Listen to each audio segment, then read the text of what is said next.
We're back at Nevermore Academy, and things are starting to get real. Let's talk about it. Hi, I'm here with my analysis, and let's get into this review of Wednesday Season 2, Episode 2. The Devil! You know! We start off following Wednesday, who's wandering around the school grounds.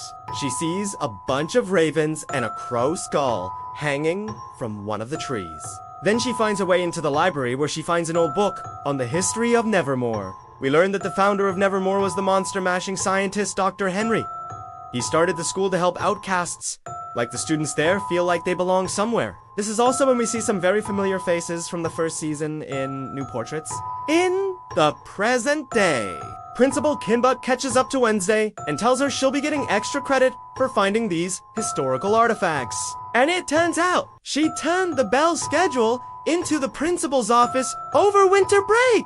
So, now the classes are a little bit different than last season. It looks like Wednesday has class with Eugene and she's still not on speaking terms with him, after he outed her to the entire school as a seer last year. Rowan, however, has been placed in Wednesday's class too, which I'm sure will make things interesting. It turns out they're studying a chapter called The Rituals of the Nightshades, which is all about witchcraft. In class, Kinbutt is teaching them about a legend that happened at the school 50 years ago. This was when the Nightshade did a ritual to bring back their founder, Jeremiah Knight. But the ritual ended up killing the previous headmaster. And then the town people came and killed all the Nightshades, leaving behind only one survivor who disappeared. And because of this dark history, the Nightshade legacy was destroyed. No one talked about them, or even acknowledged that they ever existed. They were completely erased from history. While everyone else is listening to the story,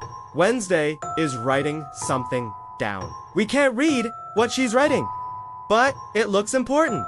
Then, in class, Wednesday raises her hand and asks about the loophole. She says if you can't raise someone from the dead, then maybe you could bring something back that's already dead.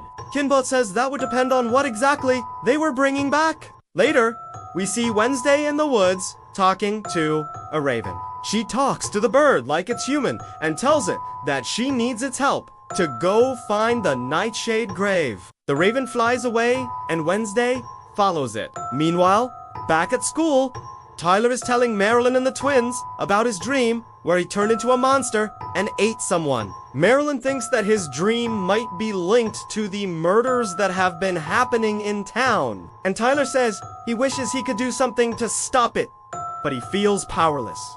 And since we're talking about dreams, we need to catch up with our favorite cryptid, the Jersey Devil, who is having a nightmare about being hunted by humans. The creature wakes up and starts screaming, and we pan away before we can hear the rest of what it's saying.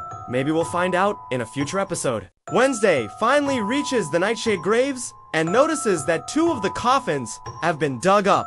She uses her powers to see inside one of the coffins and sees a Nightshade ring. She puts the ring on and immediately hears a voice inside her head. The spirit of Mary Beth, one of the founding members of the Nightshades, is now inside of Wednesday. She tells Wednesday that she wants to use her body to kill Sheriff Galpin because he killed her sister, Marilyn. And this makes sense because Marilyn is always wearing black, just like Mary Beth. And the fact that Tyler had a dream about turning into a monster and eating some could mean that the Jersey Devil is feeding off of him, making him hungrier and angrier. That's why I didn't fully trust him in the first place. But this is where things get complicated. Wednesday doesn't want to use her body to kill anyone, but Mary Beth is controlling her, so she's going against her own morals. Wednesday goes home and starts feeling sick. She goes to the bathroom and looks in the mirror, and instead of her reflection, she sees Mary Beth. Mary Beth tells her that they're one now and that she needs to let go and accept what they both are. This gives me goosebumps. Catherine Zeta-Jones is amazing! And just hearing her say that line sends shivers down my spine. Meanwhile, Xavier is at the gala that's happening at the school. He's performing with his band. His new girlfriend, who we learned is named Denise, is in the audience watching him. She's very supportive of his music, and he seems really happy that she's there. Marilyn comes up to him and lets him know that Tyler hasn't shown up yet. She tells him that Tyler has been acting weird lately and hasn't even come to rehearsal. So Marilyn is worried about him. When it's time for Wednesday to go to bed, She lays down on her bed and starts asking questions about the other seers that came before her. She wants to know how they coped with having visions. The ghost tells her that it was easier for them because they had each other. They weren't alone. But Wednesday isn't having it. She tells Mary Beth that she wants to do things her way, which means no murder. She wants to figure out another way to stop the killings and save the townspeople. So the next day, Wednesday goes back to the library to do some research. She looks up the definition of seer and learns that there's another word for it, a sibyl. While she's looking through the pages of the book, she sees a picture of a mysterious woman who looks a lot like her on the page. The Sibyl of Delphi is described as the most famous prophetess of all time. And the description says that the Sibyl's prophecies often foretell doom and destruction, much like Wednesday's visions. And this prophecy also says that the Sibyl has a companion, a shadow self that may be good or evil, depending on how the Sibyl chooses to act. This is when we cut to a flashback of young Wednesday in the asylum, being visited by her mother. Her mother tells her that she was born under an unlucky star, which gave her the gift of premonition. And then the mother tells her that it's up to Wednesday to decide whether she will be a force for good or a harbinger of doom.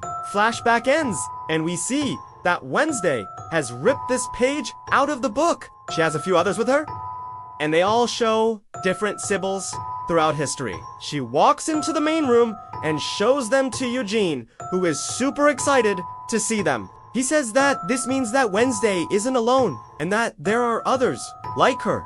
We then get a vision of Wednesday's mother walking through the halls of the school. She seems to be looking for something.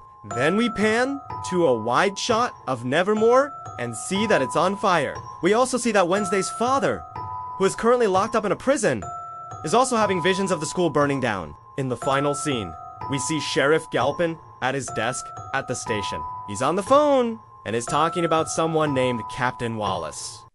We still don't know who Captain Wallace is. And while Galpin is talking, we see a shadowy figure standing in front of him, watching him. Then the person puts their hand on Galpin's shoulder, and we pan away before we can see who it is. That's all for this episode's review.